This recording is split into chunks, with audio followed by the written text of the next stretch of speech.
Hello everybody, this is Tom from the UBR. I've owned a Wii U since its launch, and certain titles like ZombiU and Nintendo Land made me want to buy it. I also thought the console had a lot of potential. It was an awesome system for the first month, but after I played the minigames of Nintendo Land, died in the zombie apocalypse God knows how many times, beat Arkham City Armored Edition for the billionth time, my Wii U got a new purpose. A dust collector. And it was damned good at it, too. Now I know that people will be pissed from hearing what I just said.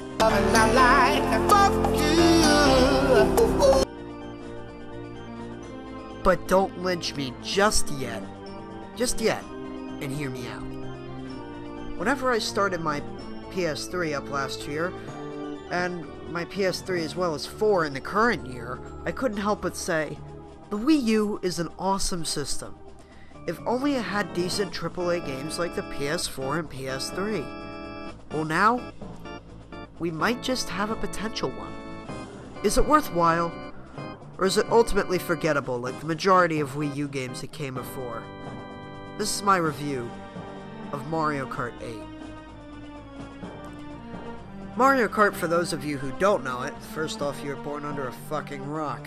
Second off, it's a game about your favorite and not so favorite characters from the Mario license racing. They're either racing or battling. It's a very simple concept, and in a sense, it launched the karting genre you see today, like the Sonic Racers games and Pac-Man Racers, as they all took inspiration from this. Mario Kart is also one of the older series in Nintendo's lineup, and only being at the 8th installment because typically there's only one game released on every console. So I will come out and say that I never played Mario Kart 7, which was the 3DS version for those of you that don't know. So I apologize ahead of time for any misconceptions I may have on innovation. All I ever played was Mario Kart Wii, Double Dash, and DS. I loved all of them, and Mario Kart Wii was one of my favorite games growing up. So how did it change? I wish I could say that, like most sequels, it made minuscule changes, but that isn't the case. It made vast improvements. Hell, if I could say it made minuscule changes, this review would be over in 4 minutes like Titanfall. I'll be comparing it to the Wii version of Mario Kart, as the Wii and Wii U have similar controls and features, and graphics to an extent, with the exception of the touchpad device that the Wii U utilizes. When you first boot up the game, you're given 5 options to pick from.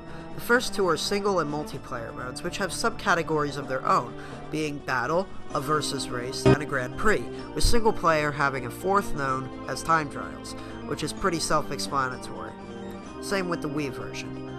The Versus Racing Grand Prix only have one difference though. The Grand Prix is a set of 4 races that are all for a tournament with set rules and specific heats. However, a Versus Race is however many races you want with whatever order, rules, items, you name it. Now, there was multiplayer in this as well. So did the Wii, granted, but the Wii multiplayer in general was a piece of shit, because it was so centered on being family safe that it was a pain in the ass to do anything online, not to mention the dreadful servers and the friend codes. God f***ing damn it! Ugh. The Wii U, while family safe, does have semi-normal multiplayer servers, meaning it's a blast to play online.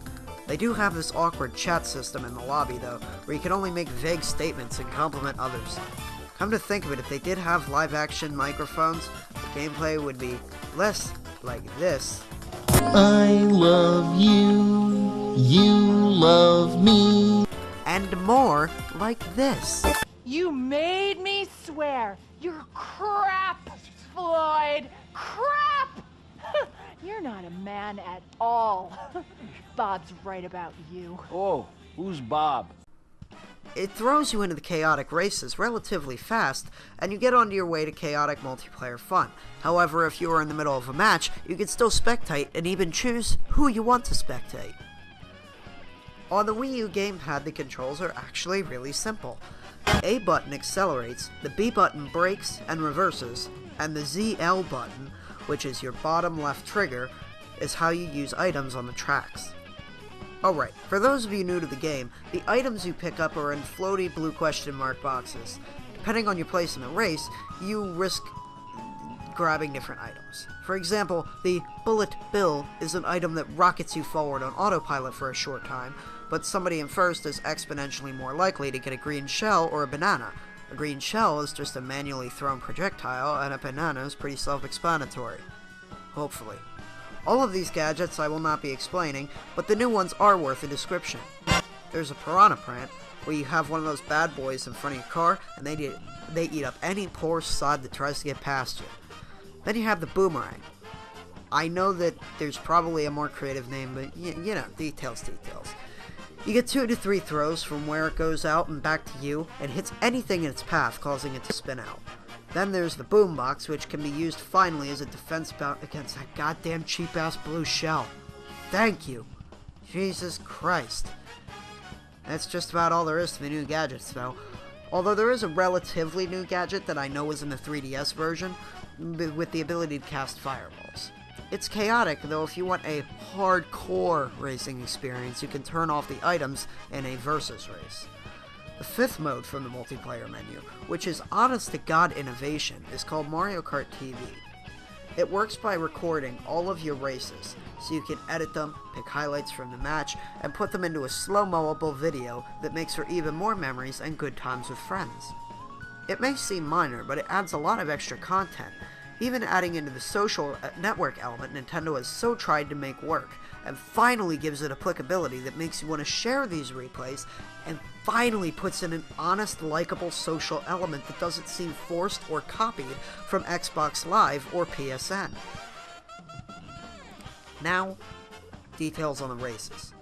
As far as you can tell, things that have been changed since the Wii version are hang gliding sequences, where you direct the pitch and direction of a hang glider in a particularly scripted but still fun segment of the race. Then you have beautifully rendered HD underwater sequences, where a propeller comes out of your bike or cart, and you act like a water-breathing Mario or whatever the hell you're playing as. Then my favorite are the mentally confusing and mind-bending segments where your wheels fold in their sides and act as anti-gravity devices that keep you attached to the ground on roads that like to break the rules of gravity, as they make for confusing and beautiful karting pathways, as you don't realize in the moment that you're going down a completely upside-down road above Peach's castle. One thing though, it did occur to me that if Peach didn't spend so much goddamn money on this anti-gravity technology and race cars, maybe she wouldn't get kidnapped so much. Fucking damsel in distress. Fucking... Francis? What? Calm down. Calm down. No!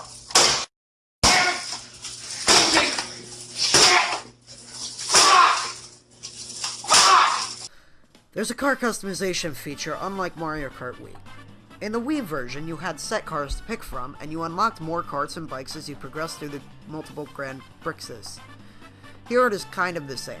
Unlike the original, though, you assemble from 3 parts: wheels, the body, and hang glider. Although in my opinion it makes no difference to your driving, it makes you feel like you're in control of your own vehicle type, and makes you feel awesome when a dual-clouded parachute comes out of the almighty Bowser's cart. Now, there is the battle mode that was present in Mario Kart Wii, but it went under massive changes. First and foremost, and probably the most noticeable, is the fact that coin battles were completely removed. Instead, they were implemented into races, so that the faster you moved and your acceleration was, it meant the more coins you had. And if you got hit during a race, you lost coins. So coin battles just dissipated into thin air. So all we have now is balloon battles. These are where you battle with items to hit your enemies with the gadgets, not to go faster, but to knock off their balloons. You start out with 3 balloons, and once you're out of balloons, you cannot do any more damage, but you can lay down bananas to hinder other players. When alive, if injuring a cart, you get a point. The more points at the end of the round, regardless of when you died, the better. It's highly competitive. But again, another major change went through that initially I hated, but the more I played, it got better and better.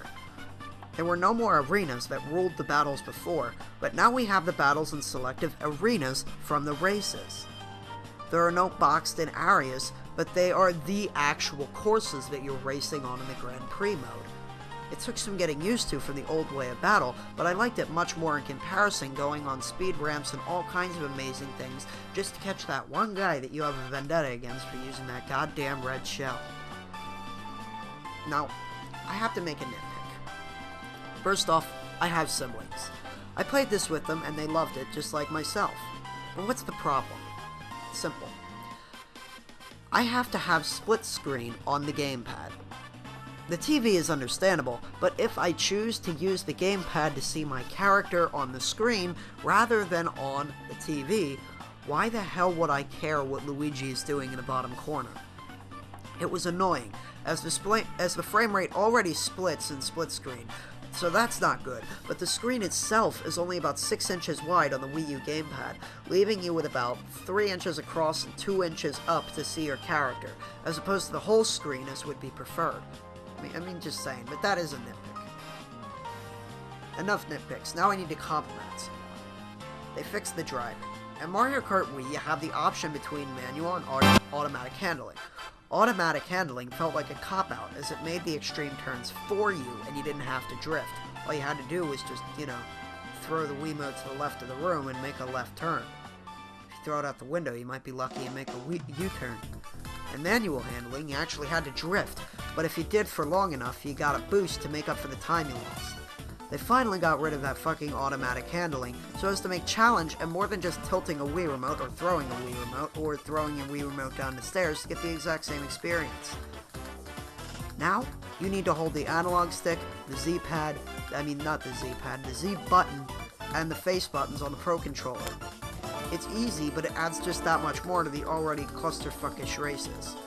Now, the graphics I haven't brought up, and I'm not normally a huge graphics whore, I could care less. But I actually noticed them in this game.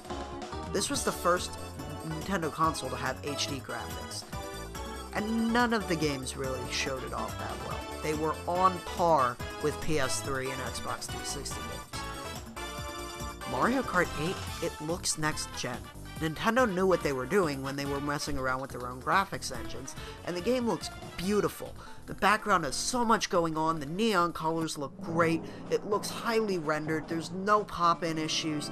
The graphics are just brilliant. And that's a change from what we've seen from Nintendo in the past.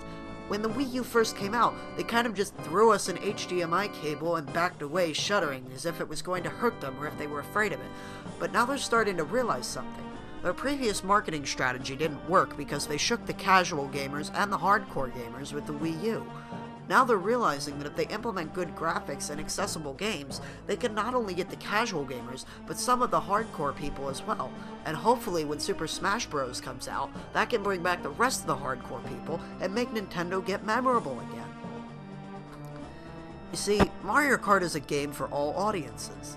Most Nintendo games are aimed at kids on the Wii, and the Wii U is a mixed bag, where some are exclusively for kids, and others exclusively for adults, but very poorly made. Here, we have an impasse, but in a good way. Anybody of any age can jump into Mario Kart and have a blast, regardless of your age or experience with video games. Although I might say the grandmothers in nursing homes who are used to playing bowling might not like this so much, or understand it.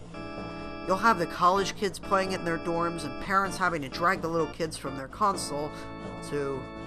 Mace Windu, please take over. Hell no, you can't go to the bathroom. You know where you can go? The fuck to sleep. Now, my verdict. Right now is the time we needed this game. Nintendo's made shit decisions and bad business moves to the point that their console was the damned dust collector since the Virtual Boy. What the system needed was a good game. Not a rehash, but something that brought new gameplay to the table. While arguably not original content, it made new changes that literally changed certain modes completely, like the balloon battles aforementioned earlier. I love Nintendo, but it broke my heart to see what they were doing with their business strategies. I was ashamed to admit that I had a Wii U, but now I can put my hand to God and proclaim my faith in Nintendo again. I give Mario Kart a 9.6 out of 10. I predict a bright future for Nintendo, as between this and Smash Bros, Nintendo might just right their wrongs and become the game developers that they were in their prime, wipe the dust off their console, and might just become valid competition against Sony and Microsoft. If Nintendo continues on their current path, their success will be in the near future. As I said, this is the first of hopefully many system sellers to come. If you are thinking about buying a Wii U, this game is so worth it. You actually have a reason to buy a Wii U now. I could not be happier. Well guys, this is Tom from the UBR, and all of you have a good day, and I highly recommend you buy a Wii U and Mario Kart 8. I'll see you guys on the next Unbiased Review.